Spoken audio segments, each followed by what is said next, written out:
Instagram is the perfect place to share your photos, but if you want your post to do well, some planning is in order. It's important to make sure your edits, captions, and time of posting are all at their best. Thankfully, Instagram's draft feature helps to make sure that you're covered on all fronts. If you're ready to save and keep your images in drafts, here's how it's done.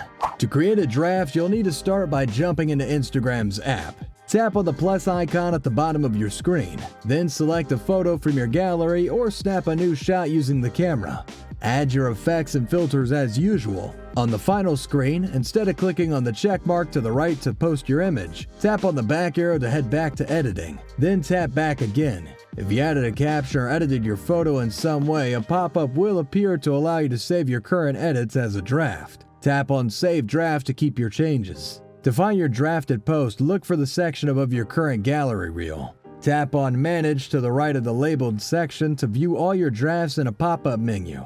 To post a draft, just tap on the section and click on the blue arrow in the top right. From there, you can add tags, change or edit a caption, and control advanced settings. Once you're done, just tap on the blue check mark to post. You can discard drafts by tapping on each unwanted option, then select the blue check mark at the top of the screen. You'll be asked to confirm your choice. You can select as many drafts as you want at once, and tapping on the discard deletes them permanently. If you like this guide, make sure to subscribe for all sorts of videos covering Instagram and other technology. And don't forget to check out one of these videos we think you might enjoy.